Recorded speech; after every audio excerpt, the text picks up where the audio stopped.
Hi, and welcome to a Small Medium at Large podcast. I'm your host, Gail, bringing you intimate stories that heal. I want to thank all you listeners for subscribing, sharing, sending in very thoughtful comments, and telling other people about our show. We're growing. We're getting close to 900 subscribers now, and September 1 will be our 1-year anniversary. So we're really looking forward to having new people listening to our shows, and we're also hoping you enjoy our diverse selection of guests that we're having.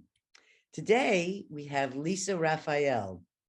Lisa Rafel is a spiritual teacher and sound and energy healer who works in multiple artistic and spiritual realms of healing. She's an expert on vocal sound healing. She teaches her unique process of mastering energetic boundary and the healing power of your voice in all her sound healing classes.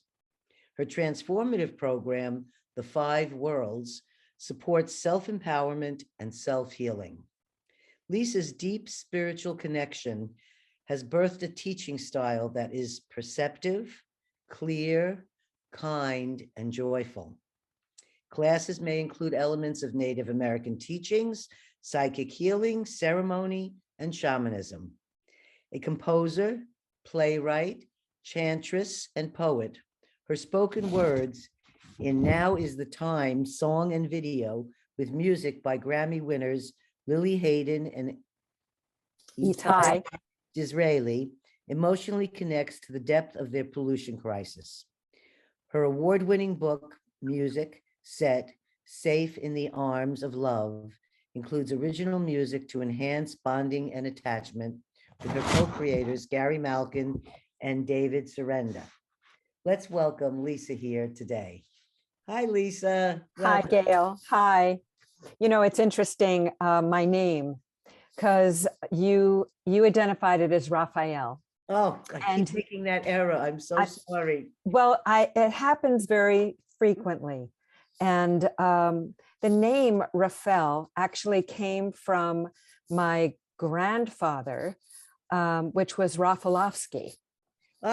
And they came from the Ukraine, Poland, Eastern. My family came from, yes. Yeah, Eastern European. And when they came to Ellis Island, they cut off the Ofsky. So it's Rafel. However, because I live near Marin County in Northern California, where San Rafael exists, and because people remember that there is an archangel, Raphael, they'll change my spelling, they'll change my pronunciation, and mine was a cut-off name. So, and I have been spelling it incorrectly for years, just so we know. That's because, there is that association. And what's very interesting, when I first looked up my name, I thought, well, I don't remember when I did this, but I thought there must be a meaning for my name. And so I looked up Lisa and it said gifted. And I thought, oh, that's sweet. Okay, gifted. And then I looked up Rafel, and of course it was Raphael. And they said it was God's healer.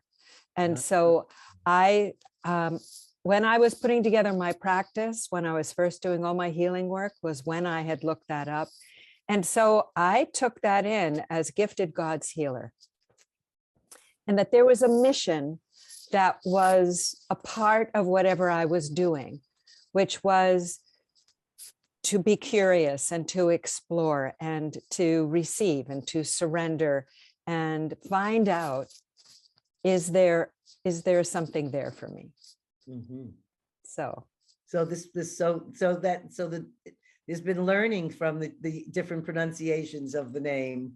Absolutely. And that was part of your name. My grandmother came and her name was, in Poland, she was Kutnik. And when she came, they said, now your name is Goldstein. But like Goldstein didn't come from anywhere,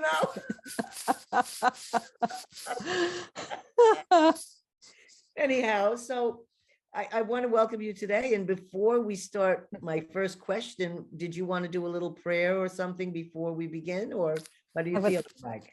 Oh, I'd love to. Thank you. The vocal prayers that I do, which are based in they're actually very common in indigenous cultures and ancient religious cultures, which is where you allow the vowels to really sing the intention. And so when I sing the prayer, I like to have the prayer in mind. And so I have that intention. And then I'm putting into form that intention, that prayerful intention through the vowels. And I use harmonic overtones because they are the geometric reality of our body. So when you sing the overtones, then you're also taking that prayer into the cellular structure of the body. So what should our prayer be? Something about joy. I love that, all my classes are about joy. So I like to say the more joy we experience, the more joy we're bringing into the world. Yes. So that means the more joy there is in the world, So, and there are so many people who are frightened and really in terrible distress, and whether it's physical, emotional, mental, or spiritual, and with what they perceive of as crises in the world. So because there is so much change happening and because it's being done violently, what I'd like to do is sing a prayer for calm that has joy inside of it. So if we can calm and we can experience that calm in a real body way, then joy has a chance to bubble up. Okay.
I love hearing you sing again.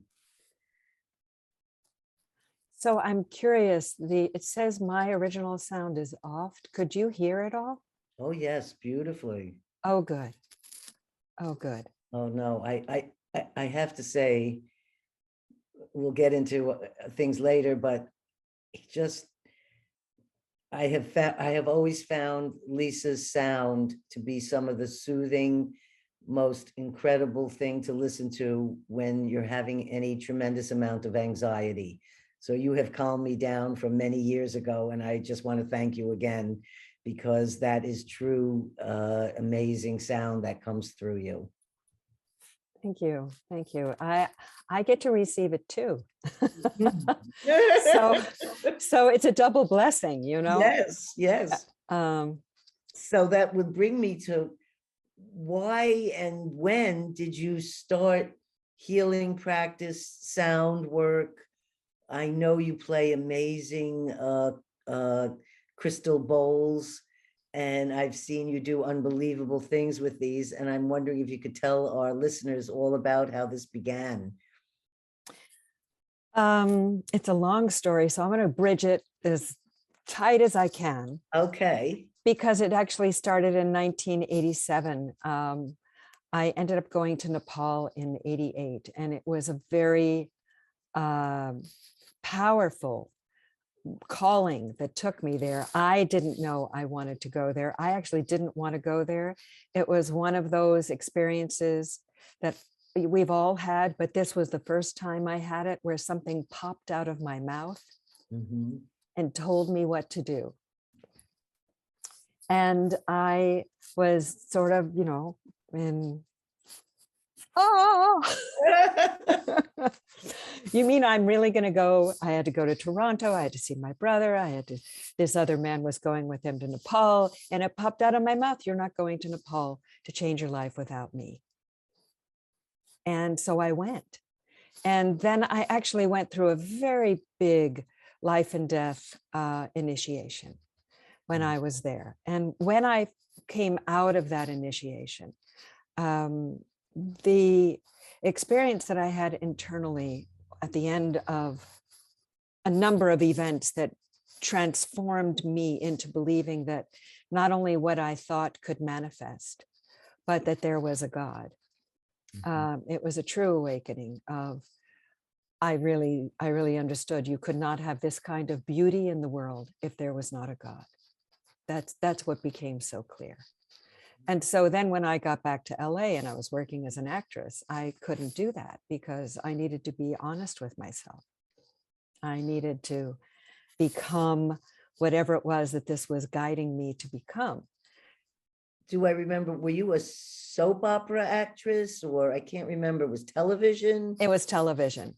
It was television. I did episodic television. So I was a mom and a doctor. No, I wasn't. I was a nurse. I was a mom, a nurse, a crazy person. I was undercover person. I was, it's all those different roles, all those different roles. And, I really liked the idea of being in that industry, but I didn't like being in it. I had the talent for it, but it's not a healing conducive industry. And it's all based on values that really were starting to irritate me, because this isn't about the truth between people. And so I ended up becoming a performance poet. I started writing a lot of poetry, and I joined a troupe called Poetry in Motion. And there were a lot of stars in this troupe.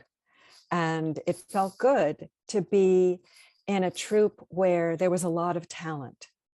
And it inspired me to be better and better and better, and to really free my inhibition and really become a performance poet.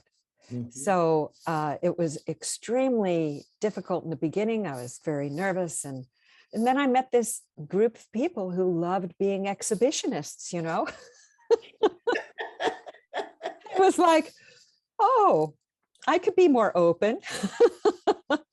Oh, I could show more of myself. Oh, I could say more truth. And it was a very important time when I was doing a performance in I think it was a club at that one. And a man came over to me with a flyer and he said, "You need to know about this." I didn't know the guy. And it was an invitation to go with Dina Metzger to Greece. Ralph Metzger's wife? No, they're not related. They knew each other, but not related. Okay. And this was following this period of time where I was very curious about guides and spirit, and I had this in Nepal. I had this voice in my head telling me what to do. And when I came back, I found an expert in Buddhism, and he said, "Oh, what does he look like?" And I described the way he looked, and he said, "Oh, Padmasambhava's talking to you." Oh. But I didn't tell anybody, Gail, because I thought they'd think I was crazy, So on this flyer, it's, to me, I'm reading the people who did the Eleusinian mysteries were hearing the voice of God, and that this trip, you'd hear the voice of God, something like that. And so I got a commercial, which paid for the trip. I didn't have the money, and then I get this national commercial. So I go off to Greece. I'm on the island of Crete. We're all gathered around. I don't know anybody except one person I do know. And Dina's saying, so what called you on this trip? And I said, well, there was something on the flyer about hearing the voices of God. And I was curious because I wasn't going to talk about it, And she turns white and she lifts up the flyer. She said, there's nothing like this on the flyer.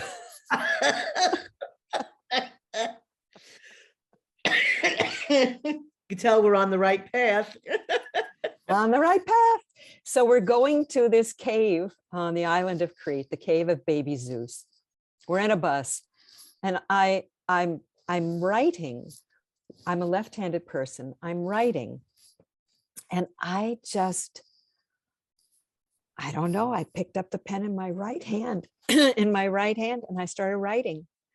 And it said, "Would you like to change your life?" And I said yes. And it gave me a ceremony to do at the Temple of Athena in Delphi. So on this trip, when we got to Delphi in the Temple of Athena, which was an extraordinary ceremony to do, it could be with no one there. And I waited for the moment, and the voice comes in and says, now, and I walk down, and the person at the gate leaves, and everybody leaves, and there's no one there where I have to do this ceremony.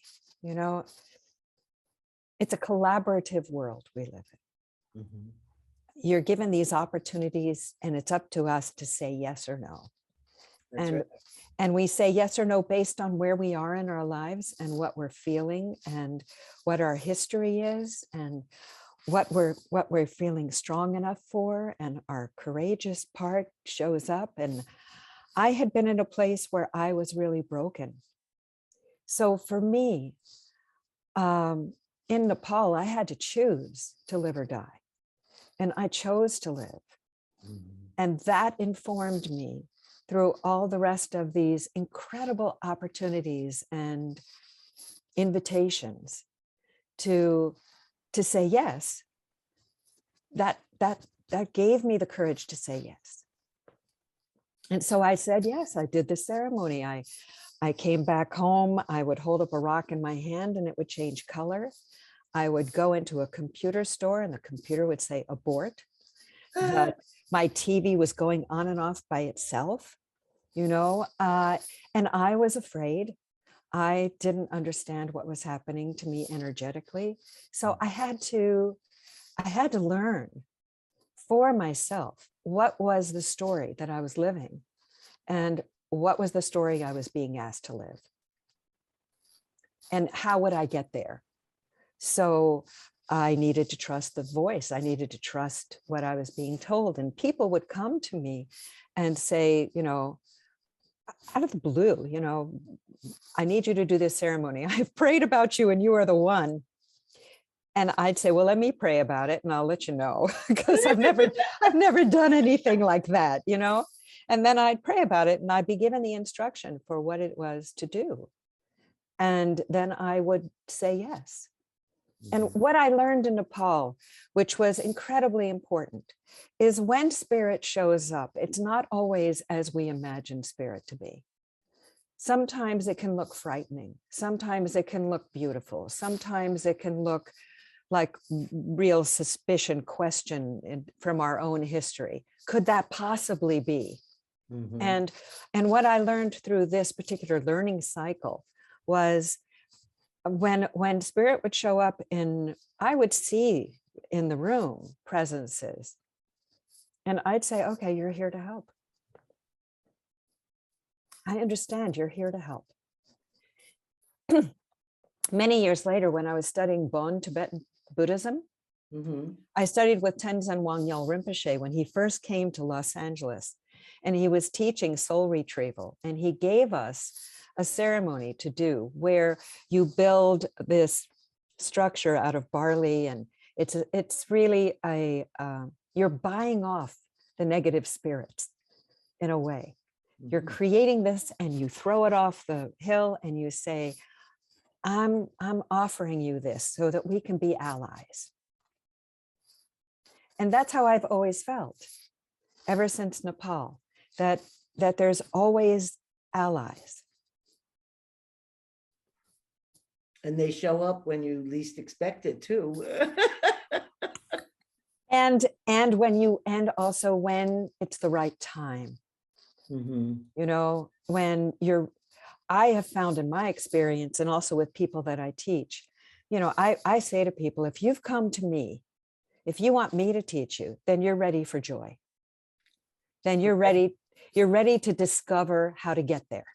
Mhm. You know, and you're ready to give up the torture and the story that's judgmental and the story that creates any pain in you. So after Nepal and after your voices were getting stronger, plus you were having now vision besides hearing the voices, right? So auditory and visual. Uh, when was it from those first experiences where people were coming to you and saying, I want to do healing with you, and you were sort of surprised? Was that the beginning and it started just snowballing and you continued on then? Or when did when did you get the, I don't know if it's a confidence or a decision making or a voice you heard, but what made you start and sit down and say, okay, now this is what I'm doing? Because you've accomplished a lot of things in this world. I was doing the poetry. I had come back from Greece. I had had this very magical experience in Sunian where I had to bring home some rocks. And the rocks were in my house.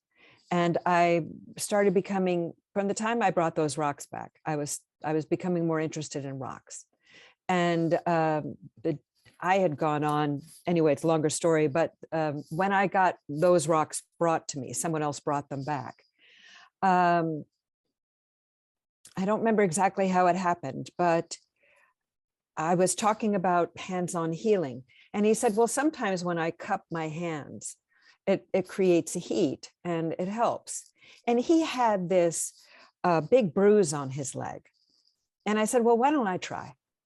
So I cup my hands and I put it over his leg and the bruise fades away.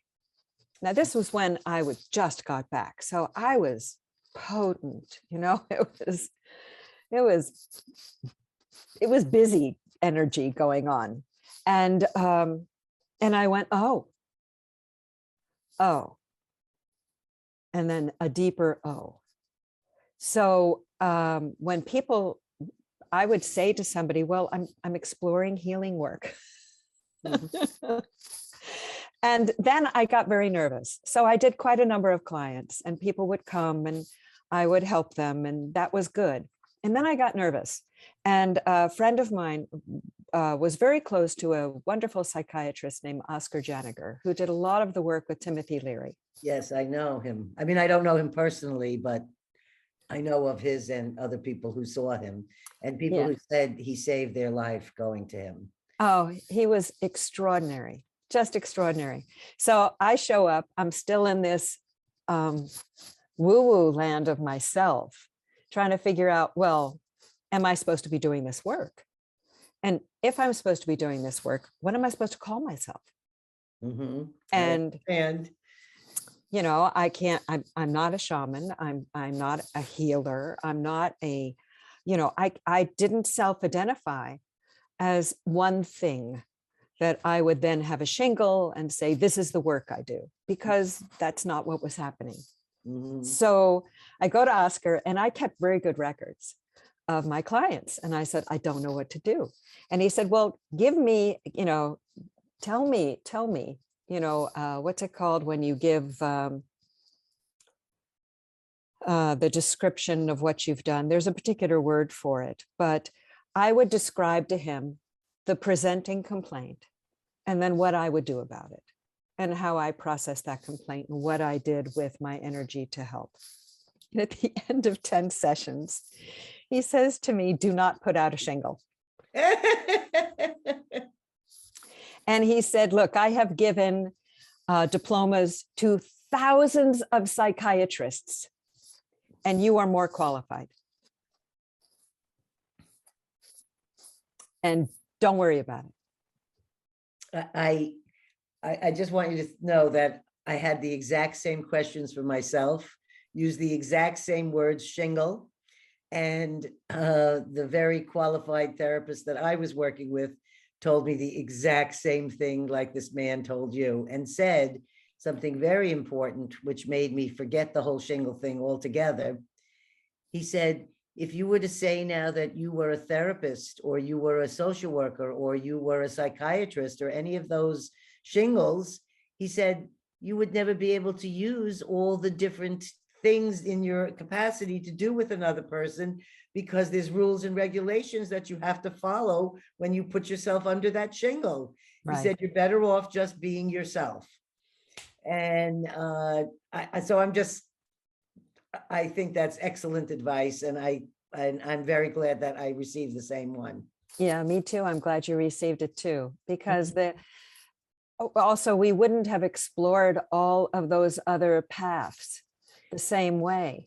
Exactly. I was talking about Huichol shamanism, and on my birthday, a whole group of Mongolians came here and did shamanic ceremonies in May.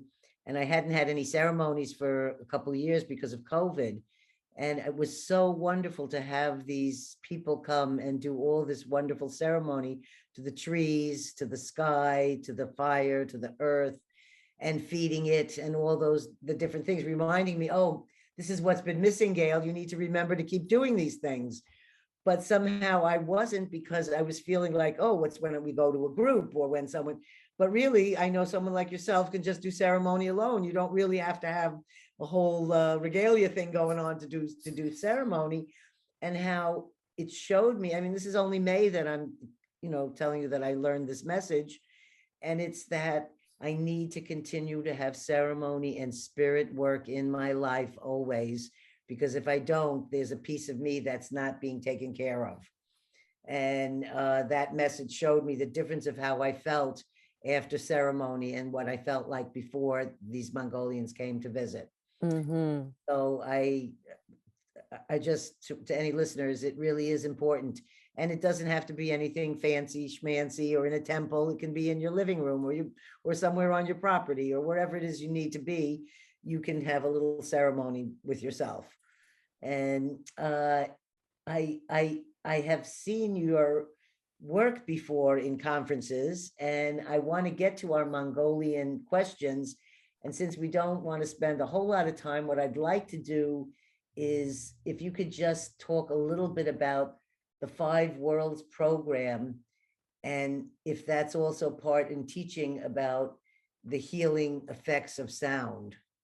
I'm going to digress for 1 minute. After Greece, I ended up doing, I was doing a lot of psychic work, and I ended up doing work in England where I had an out-of-body experience that I was in Egypt. Oh. And that called me to Egypt. And when I came back into my body, I needed to know about sound.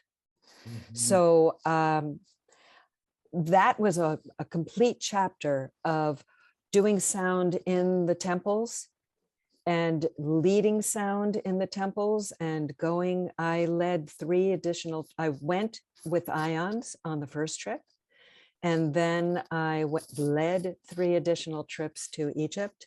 So we could do ceremony and sound in the temples, and also on the ground, and also at the oasis. And just to understand that our expansive nature is mathematical, that this is not imagined.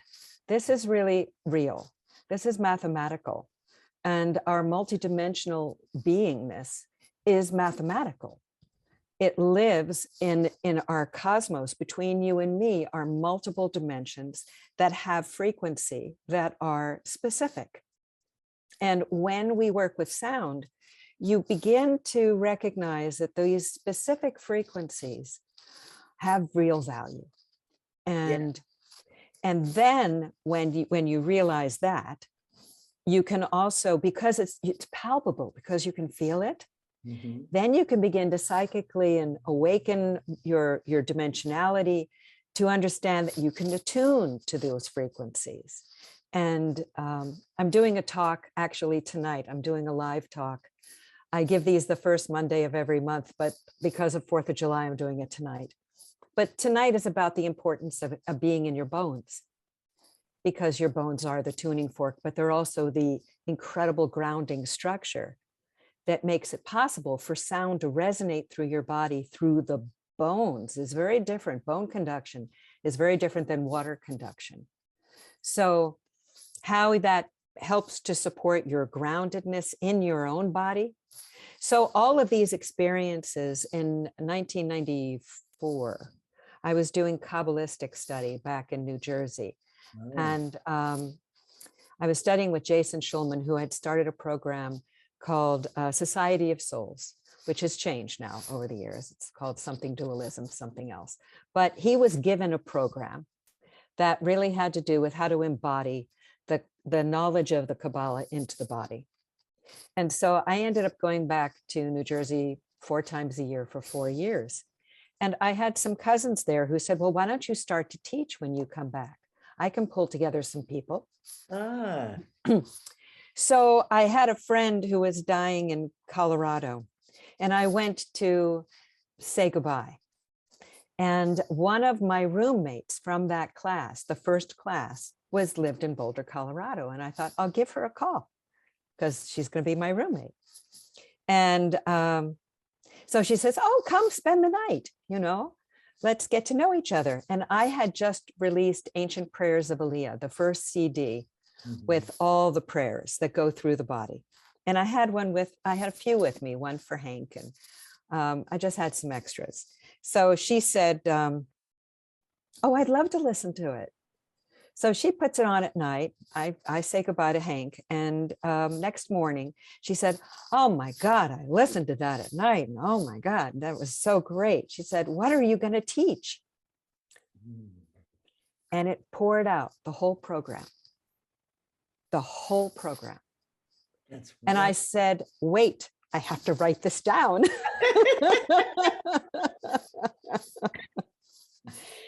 And over the years, Gail, it has changed. It has adapted. There have been new exercises. New exercises keep coming in. So I add new exercises. But the 5 worlds is a way to understand the multidimensional truth of ourselves. And the first world is that I like to teach is the cloud, which is your relationship to spirit and how that's a co-created relationship and how it changes all the time. That your relationship to spirit in whatever form it appears in that moment is always changing, which is what gives us permission to change all the time. We never actually lose that relationship. It's just we don't remember it. Or we're not acknowledging it and allowing it to become more active. But it's always there. It's always there.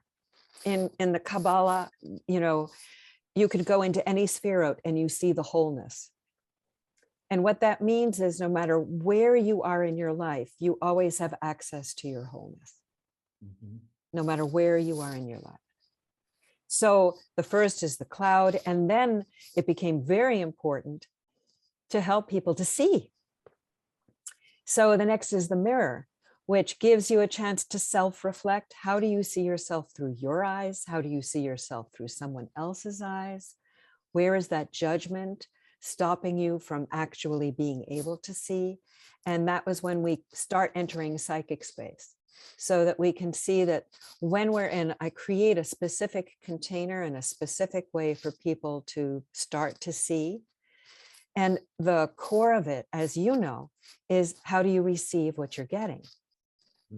Do you accept what you're getting? And are you willing to see without judgment? And so because I'm kindness based, that's my bottom line. Then you learn to be able to see with that experience in a way that you see it in a way that hopefully teaches the first experience of boundary, because when we go into psychic space, I work with boundary in psychic space. So you're not just Very dissipating. important. Yes. Very important. And you're beginning to see that energies will manifest to give you answers. Mhm. And then we move into the sword, which is embodiment, which is all about courage and the willingness to let go of fear. Mhm. And then we go into the veil, which is really our perhaps new experience of understanding that fear, mystery, and the unknown are actually remarkable. Yes. Remarkable. So how often do you teach the Five Worlds program? But twice a year. Twice a year. I And- do it in the fall, and then I do it winter, spring. Mhm. So it's fall. I've changed the program because of COVID and because of online. It used to be a 4-day program, residential.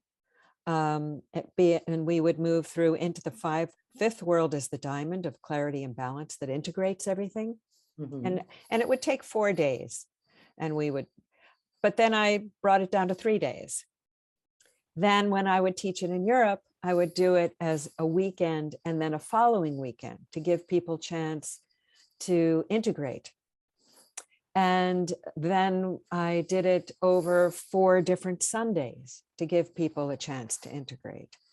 Now I am doing it in, how am I doing it? I'm doing it on Sundays. It's 4 Sundays. 4 Sundays. It's And 4 online, Sundays. It's is it online. Zoom. So Zoom. Yeah. And you know what I've learned, which, when Larry Dossey, God, so many years ago, started talking about non-local reality and how energy is not limited by distance. And we all said that, because we believed it. Zoom is the most astounding teacher. I can work with somebody in Europe, in South America, and they feel it. I did a shamanic cleansing with a girlfriend of mine, and because of COVID, I knew that there was no way I was gonna, fly to Pennsylvania where she lived and, cleanse her house before she moved out after 35 years and lost her husband and child in the house to suicide. Oh, It had a lot of very heavy combinations of energies in there. And I said, I've never done anything like this. But I want, she's my friend for, over 60 years. And I had to figure out some way I could be part of helping and assisting her in this separating and ending of a chapter of a very important thing of her life. And it turned out, I just put the phone on FaceTime, and I set it up on a little tripod in my shamanic section in my house. And I played all my different sounds that I use when I do these blessings or cleansings. And she would take the phone and go into each room, and I would never move around. I would stay where I was, but I would send whatever it was to that room with her. mhm. And when we came upon each room, the one that had been her daughter's, the one that had been her and her husband's, I would have incredible visions of things about them that were very accurate about who they were. So I knew we really made contact. And the proof was in the finale when she thinks she's leaving an hour before the new people come who she's never met, because that's how the real estate exchange is done. And they come an hour earlier. She's just about to close the door after we finish the blessing and feeling like it's really been cleansed.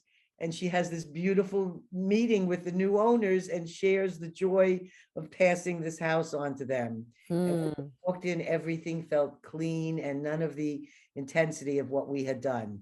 Mhm.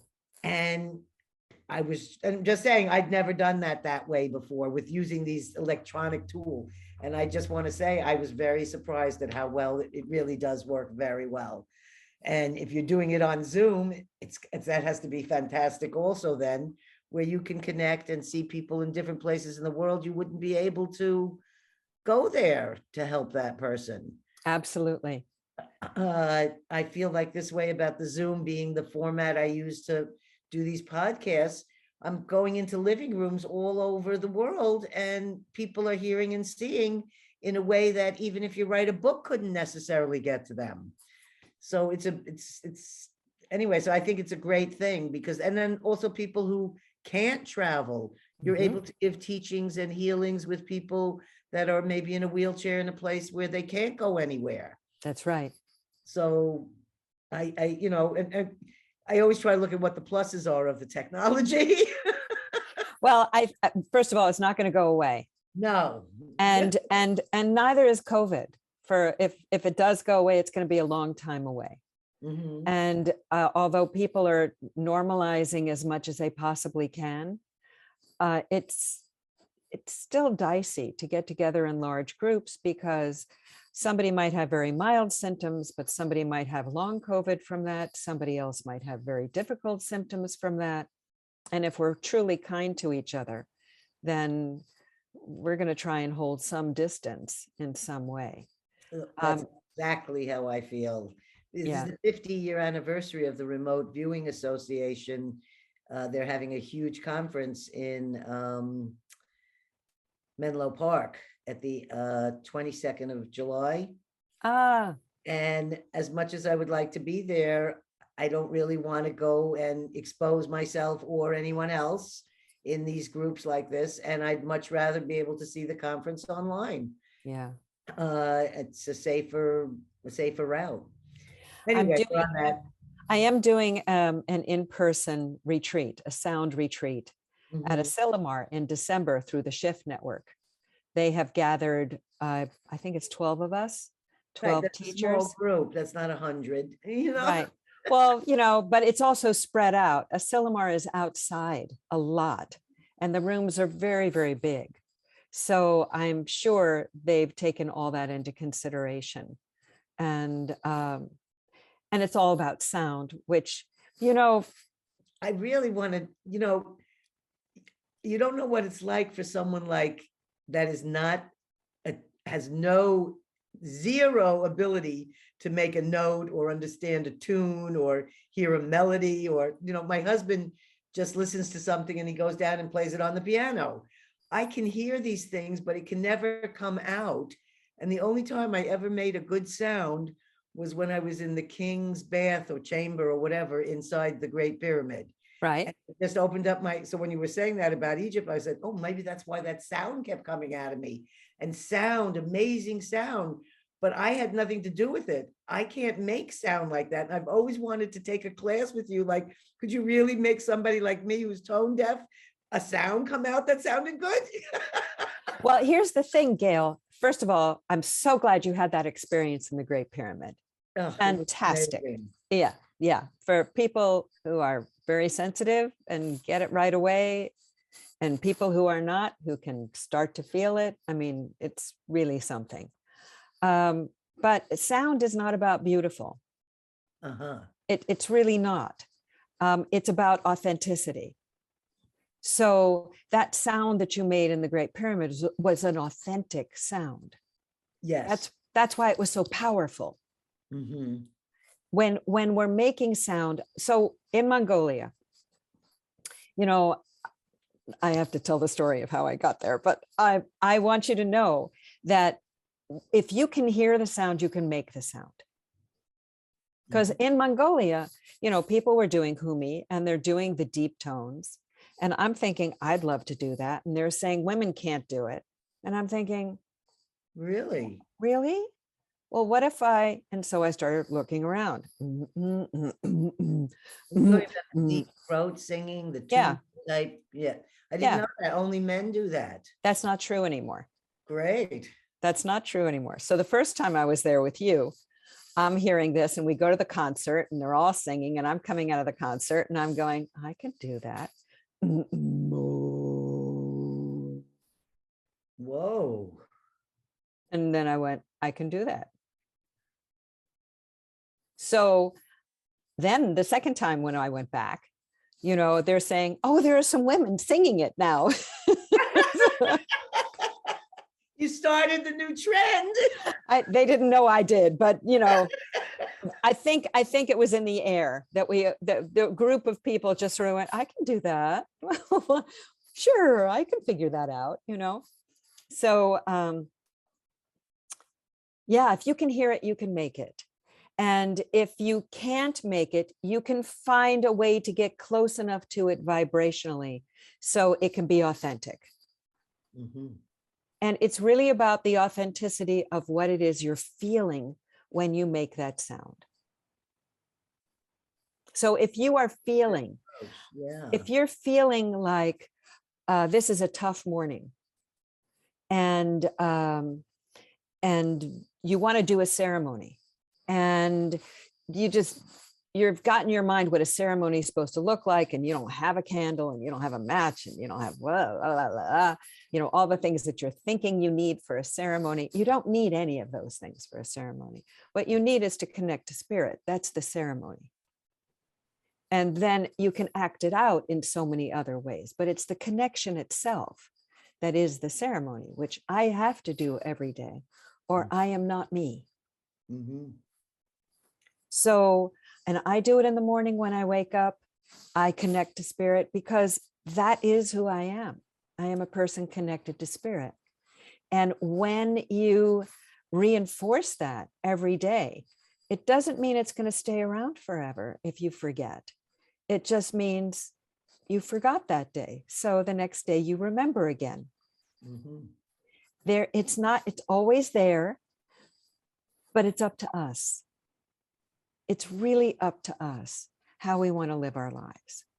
So if you're authentically feeling, really, it's a bad morning and you don't know what to do, you could make some sound.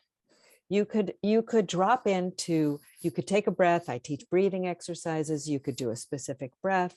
You could drop that breath into the body.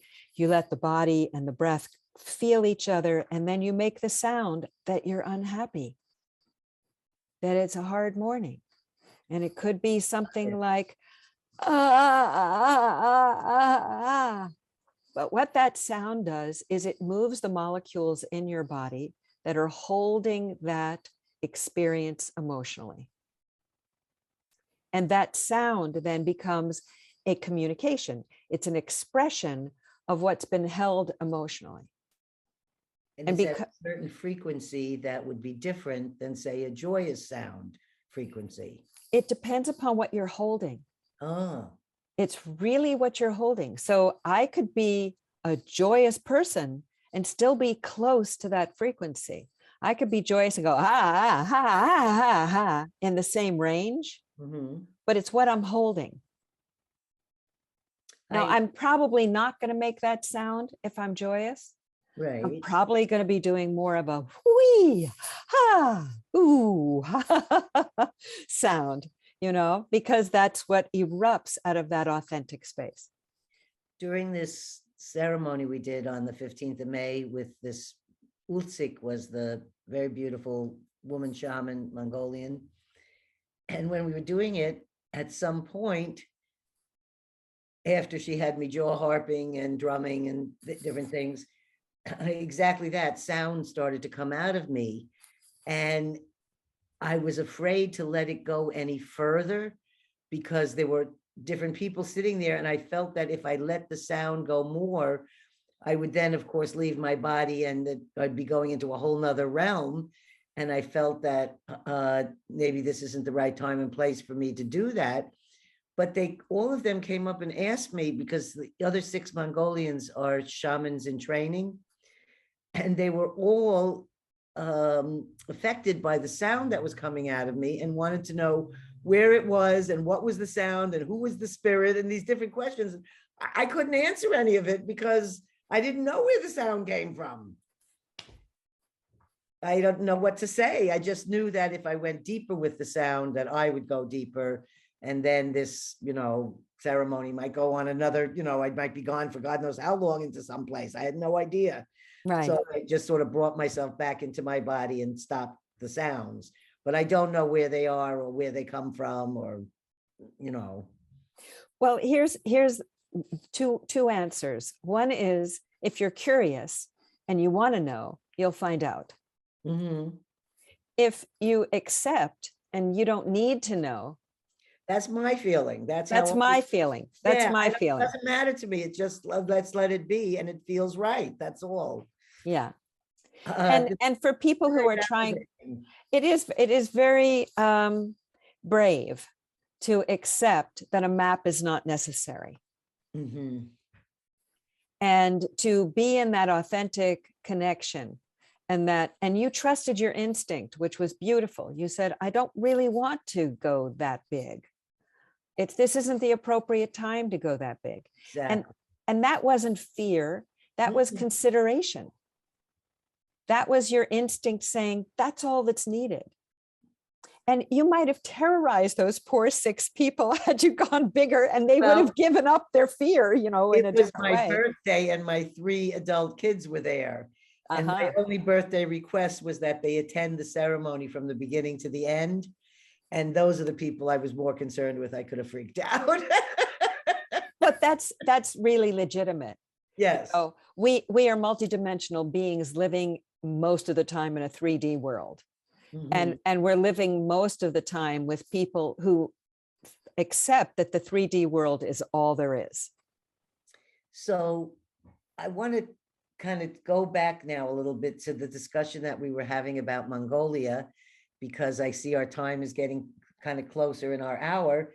And I want to talk about the conferences you attended there. And I think there was something in the conference where you learned more about energetic boundaries, or I may be misunderstood. I'm not sure exactly, but what was your effect of going to this trip to Mongolia, and what happened in your conference there? And did you present, or what was your reason for going? And is Mongolia still in your life today? Oh, Mongolia is in every cell of my body. Me too. So I got there because of you, because you said you were going. And I said, I've always wanted to go to Mongolia. And when I was a child, I used to imagine myself riding a horse next to the car when we were driving late at night to go to my grandparents' house. And I thought I was an Indian girl. But when I realized I wasn't, I was a Mongolian girl riding that horse.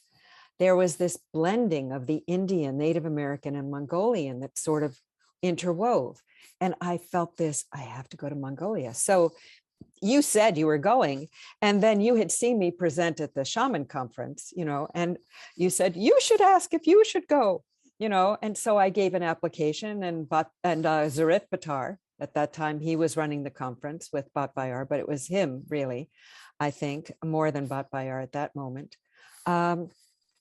He said, come. So I had to come. So you were going. So I didn't feel like I was completely alone. But I was traveling alone around the world to go to this place where the shaman was going to pick me up at the airport. I had no idea who these people were. And when Zarif Batar, we had never met yet. no, Through the Jeffrey Mishlove In Presence group. that's right. We're both in the In Presence group, and I posted a little announcement there about Mongolia. Right. And so it was actually in Mongolia when I got to physically meet you for the first time. That's correct. And so that was both of us didn't know, but it's turned into a 17-year friendship now, I think, or something, because I think that was 2006, I think, or wasn't that 2006? Yeah. I got off that plane. The first thing I did was kiss the ground. Honestly, I couldn't help myself. And when Zarif Batar showed up with Bayerma, it was Bayerma, right? I just heard from her today, in fact. Oh, you must give her my love. I will. She's doing very well. She became a lawyer. No, I didn't. I knew Zarif Batar had died, but I didn't know she had become a lawyer. Yes. Well, she lost both him and their daughter. Their daughter, yeah. A very bad car accident. And she's, gone on and just, kept herself together and became a lawyer. And she had her one child, her son, who was still Her son. And yeah. she has grandchildren now, and she just seems to be, she looks wonderful in her pictures, etc. It was Nadam was just this weekend in Mongolia. They Mhm. sent me some amazing photos and the opening ceremony video of the opening ceremonies. They've Fabulous. gotten a lot fancier since when we were there, I have to say. And How could that be? that doesn't seem possible, but as I was looking at it, like, oh my God, how could they make this more magnificent? But they do.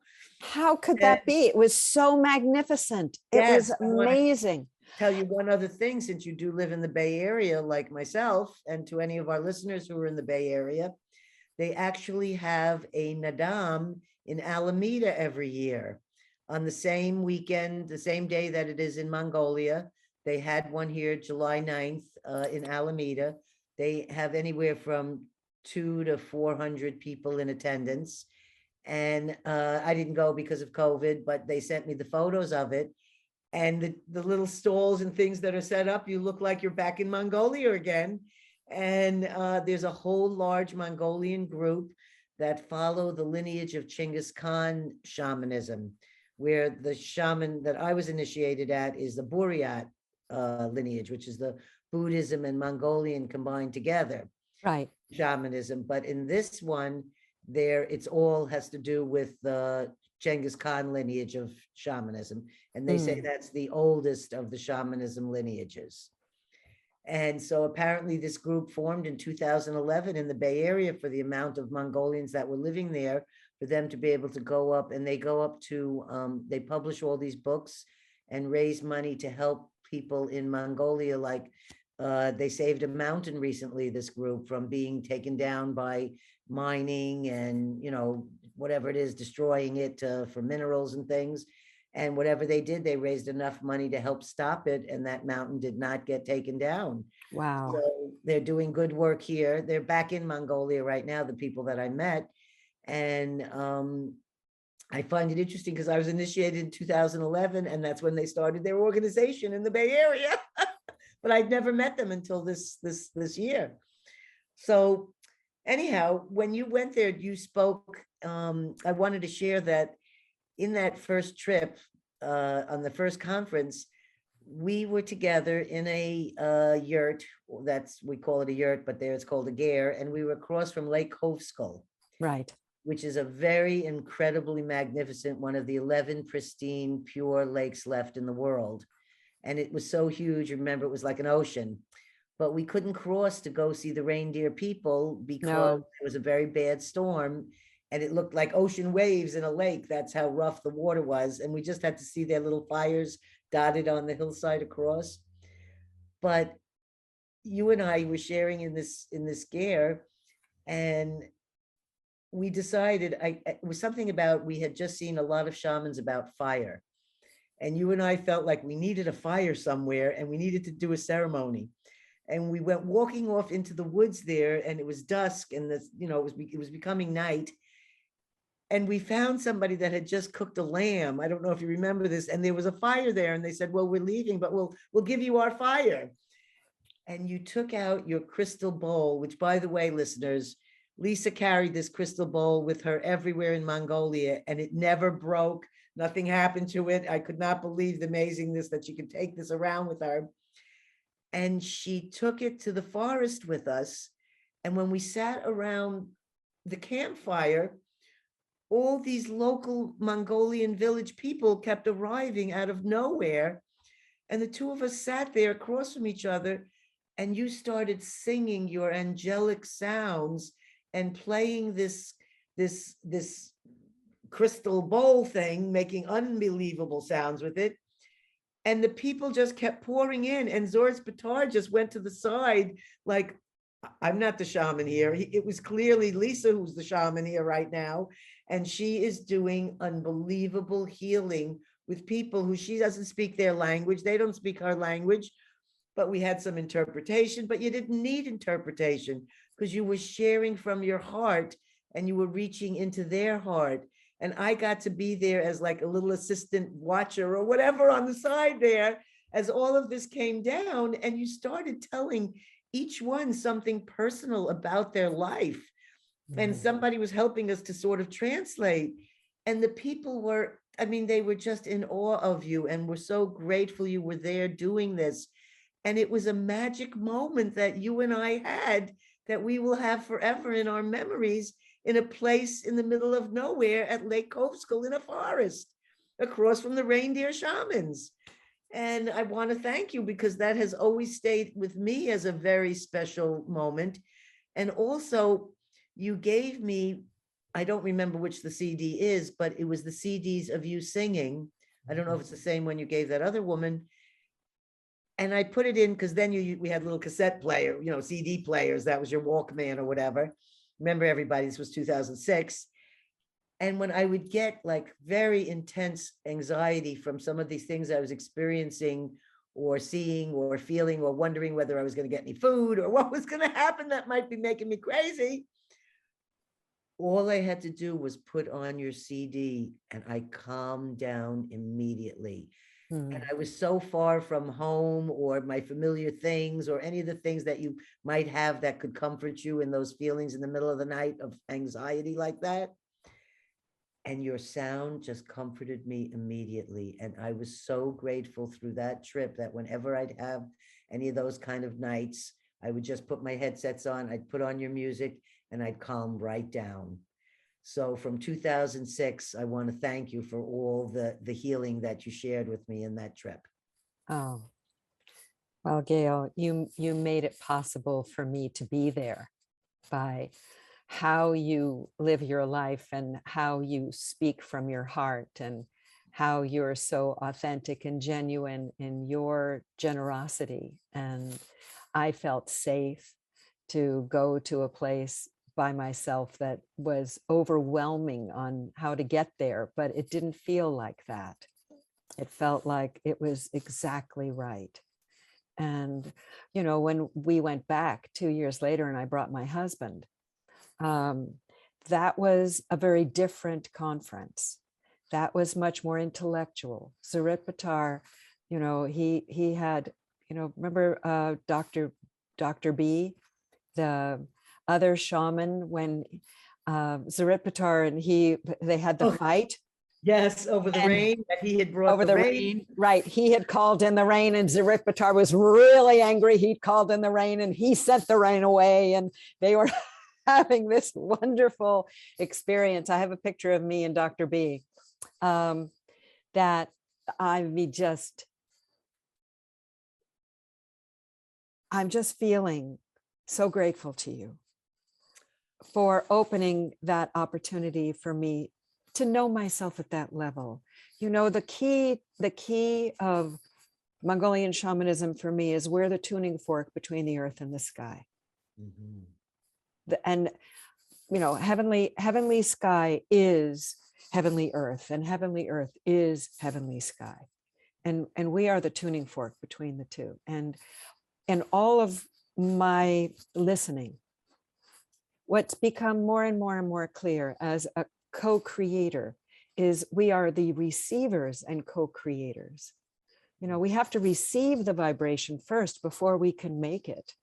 We have to allow in that remarkable magic in order to learn how to embody it so that then we can be a part of it and we can resonate with it and bring that into the world.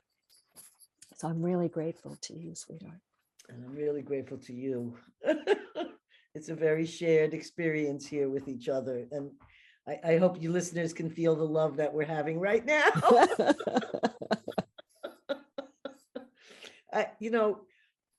It just, and you don't know how then you reconnect, through all these things. I have to say, I bought a couple of your books with a CD for pregnant women to listen to. Oh, I have one here. Oh, yes. Wonderful. And I used it. I waited until I found the right women that I knew needed that. Uh-huh.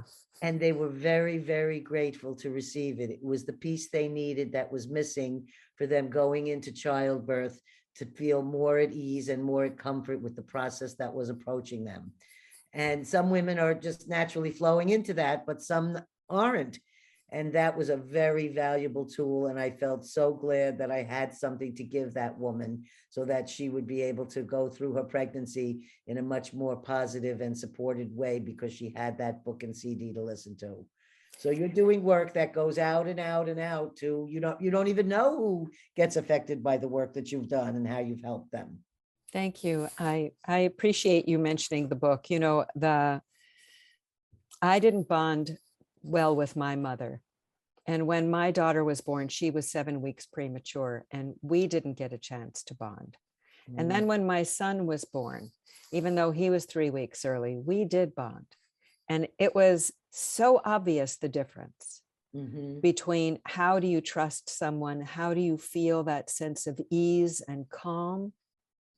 And that bonding experience is interrupted so often in births in our modern time that it makes it very difficult for women to feel that sense of spaciousness, to feel that sense of sacredness with enough time, so that all those hormones that are trying to act in your behalf, you know, all that serotonin running through you, all that what's it called? I'm having a blank moment. Endorphins. Well, you are just full of love.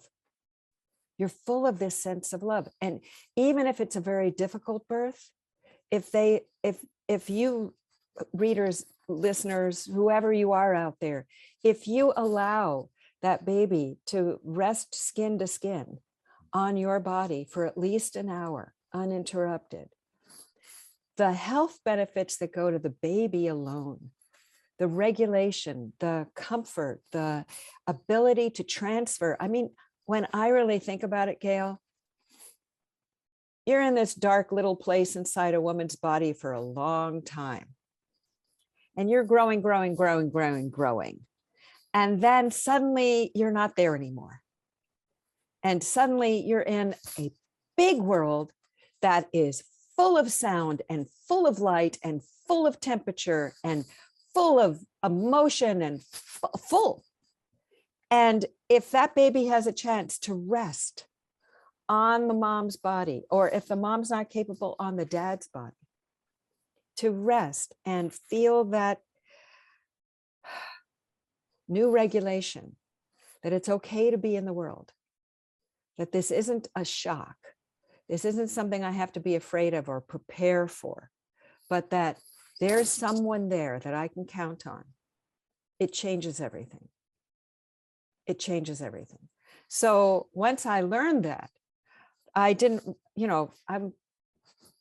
many years go by before it really hit me. And when it hit me was I spontaneously started writing the lullabies in this book. And I took them to Gary Malkin and I said, I want to produce these. And he had just finished End of Life, Graceful Passages work. Great work. And he said, oh, I'm open for new work, for new babies and the start of life. And so we created this project and he said, write your story of the first birth. And it shocked me.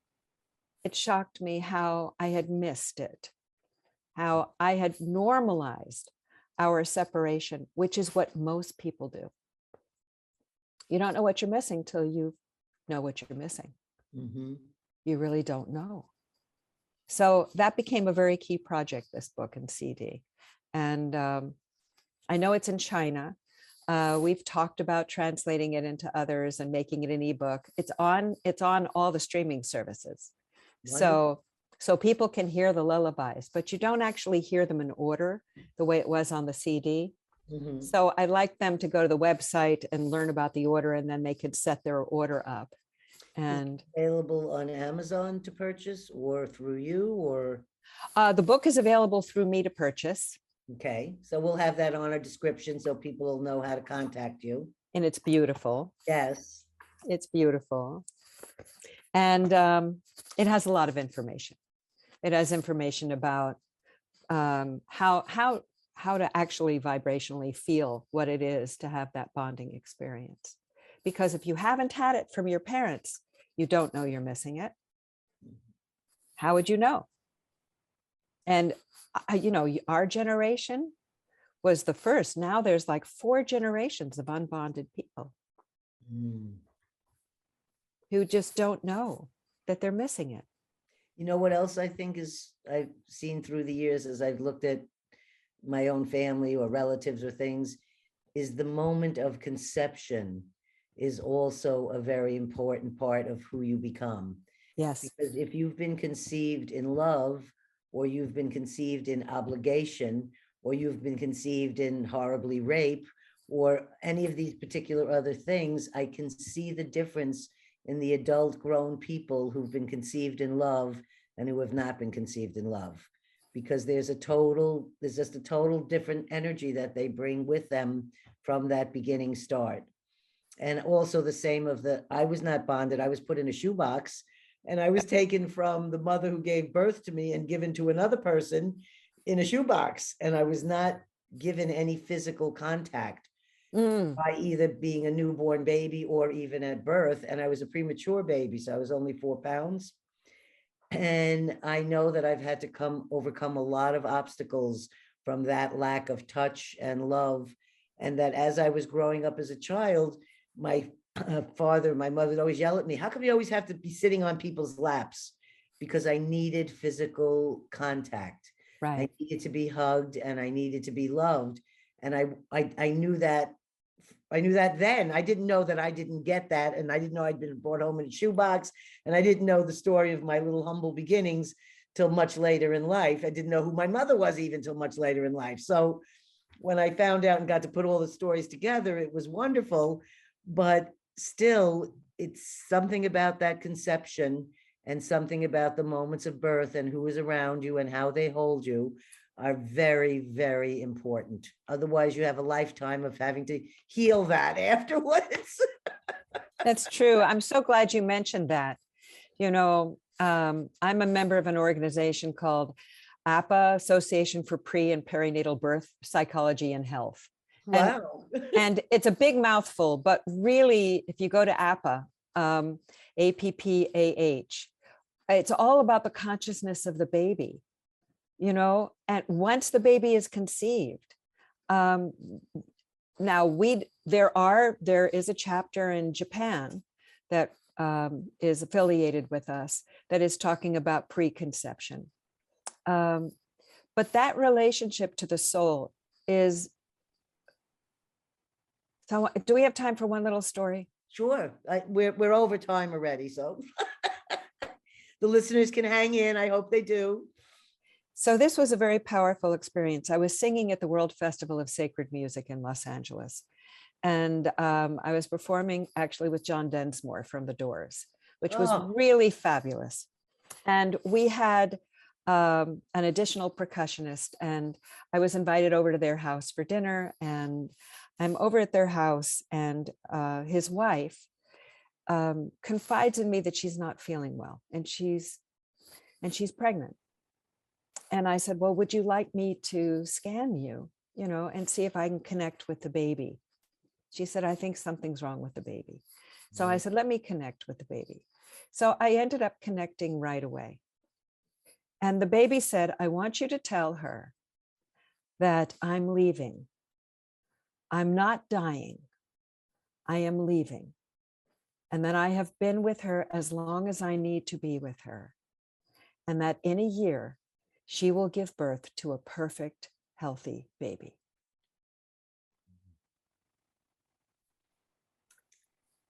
Did you deliver the message? That's a hard message to deliver. I did. I feel emotional just you telling me. It's making me cry. I did. And she miscarried the next day. Oh. But he wasn't dying, he was leaving. And that taught me about the immortality of the soul.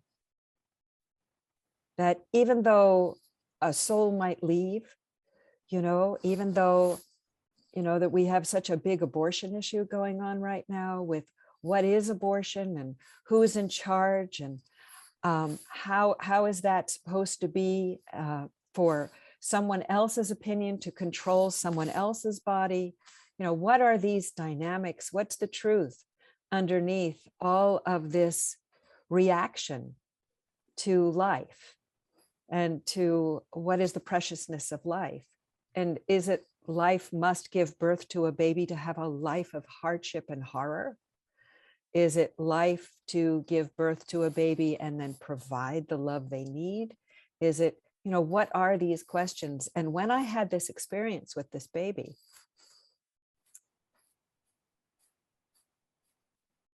I just knew that it's not about the body that baby's coming into, and that baby's soul will come back. And that gave me comfort. Mm-hmm. That really gave me comfort to understand the immortality of our souls. It seems like, for me, from all the different things I've gone in the retreats and all the different people I've studied with, and it's that the consciousness lives on. Yeah.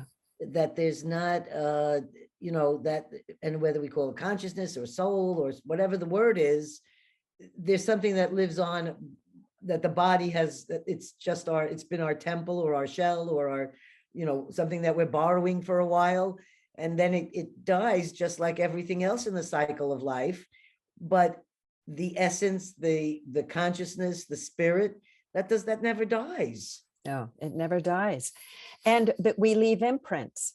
Now, that's the interesting part. I'm sure you, as a psychic, you are accessing imprints, when you're looking out, people who have passed over. And those imprints still are able to give us a lot of information. So how is that possible? So I can be with an imprint of somebody who has passed, and I can ask a question, I get an answer. How is that possible? So what are the multiplicity of threads that connect each of our lives over and over and over again to each other? To each other. We are so connected when we remember that we are so connected to each other. It brings me to the we are one. Mm-hmm. And we forget that the person, very sensitive, people are suffering in the Ukraine. If I start to think about what's happening to these people, and they're all our people because we're all related and we are all connected as one. So when they're going through horror, there's a part of us that's going through horror. Mm-hmm. It's just that it seems like we're over here in our body and we're doing our regular things, but there's another part of us that, like you say, is a thread, and we're connected to all of these things that are being done everywhere. Yeah. So I mean, I can't understand why we can't end up with some sort of a peaceful, joyous, loving world. But if there's no judgment, then you just say, take everything how it comes, and you just say that, well, this is what's going on here, or this is what's going on there. But I still find that I need to reach out and touch people. And it's just such an important thing to still be able to keep our heart connections. Absolutely. And doing these podcasts or going to see someone who's, maybe not going to be long for this body anymore, whatever we can give to help, or, I feel like any of the service we could do. And again, I don't do it under any shingle, and I don't have tax deductions for all of it. But when I can help a family in the Huichols, I send the money to help them. If there's somebody here at my home and they're doing their cancer or whatever, you help them. It's right. Just what you do. And I think that the more loving and helpful and kind and less judgmental, and the more joy we bring in, because I feel like laughter is my best. That's what saved me through everything, is laughter. So I just think it's very important that we've shared, even though we didn't follow my list of questions here, we talked about the things that we needed to talk about, and that listeners, that we don't know which listener is pregnant right now and is going to get that book and is going to have a wonderful experience because they learned about it, or a sound person, or someone who may sign up for your class, including my own self. So, well, let me tell you, the class is only 12 people. That's wonderful. So, and we're over half full. Mm-hmm. So for anyone who's listening, go to my website, which is www.lisarafel, LISARAF as in Frank, EL, lisarafel.com. And all the information about the class or any of my classes or the retreat that we're doing or any of that. It's all on the website. So, and they can also order the book or just contact us or. Perfect. So at the end of our description of the show, all of those, the website will be there and the information in case somebody's in their car driving right now and listening to this show, they don't have to worry. It'll also be there for them to look up and they can find out how to contact you. Oh, great. And it'll be wonderful. Whoever it is that comes through will have an incredible experience if they connect with Lisa. Thank you. Thank you. Well, it's a wonderful experience to be here with you. Well, it's really wonderful having you. I think we'll have to close now because we're about at an hour and 20 minutes. And I was wondering if you'd like to do a little closing prayer.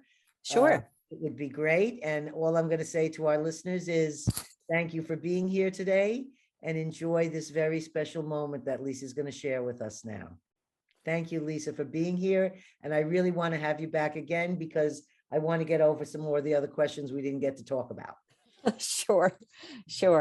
I'm going to put that original sound on because no, I'm not. It's going to get confusing. I'm going to keep it the way it is because it was fine. Okay. So this is just a prayer about, connection. Thank you. That's what I feel is my one job. I do connecting of people. Yeah. Yeah. Great way to end. Okay. I'm going to close Okay. my eyes because I want to just float with your sound. Okay. Thank you. Hi. Yeah. Go on. Hi, Allah,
Beautiful. Much love to you, Gail. Much love to you, Lisa. And thank you so much for sharing with us. We really appreciated you being here today, sharing stories that heal. Thank you. Mm-hmm.